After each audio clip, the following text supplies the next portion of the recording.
This is Shashank Bengali from McClatchy Newspapers. During the real estate bubble in Ireland, the village of Cootehall, population less than 200, built 83 new homes in just a few years. In 2007, the market crashed, and now the people of Cootehall are living with the consequences of that bubble. Many of the homes are still empty.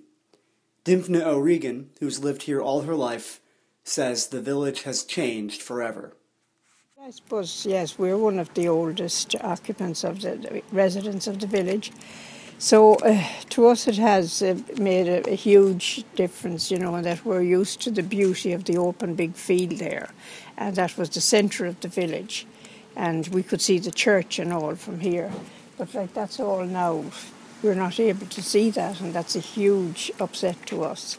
But, what's here, it's here, and that's it.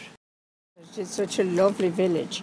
We'd say nature-wise, it has the trees and the green fields and the hills and the water, and everything is really, so beautiful. It's nature at its best. And to lose some of that, or any of that is really upsetting.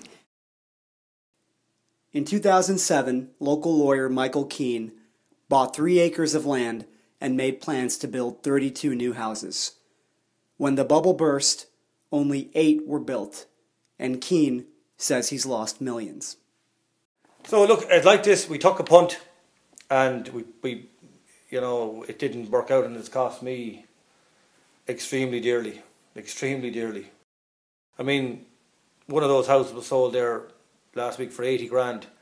That house would have been selling at 320, 330. It's it's painful now, I can tell you. But that's life. Yeah. Do you know what I mean? Nobody forced anyone to do it. As I said, I have no time for people that are whinging and complaining that, I did this and that, the other. And the banks didn't force anybody to borrow money. People went and asked the banks for money. Maybe the banks didn't do their figures. But look, there's all parties to blame. The government made billions and billions in taxes and revenue. So nobody was going to shout stop. Do you know what I mean? In Dublin, the topic was how much is your house worth this week? You know what I mean? They were worth millions, and they were so it couldn't last. It didn't last, and the downfall is painful. But it'll be a better country for it. Overdevelopment is better than no development, and this part of the area of the country was absolutely crucified because the powers that be had no interest outside Dublin or Cork or Galway. We'll get out of this eventually. It's just going to take a long time, and unfortunately the social cost is huge.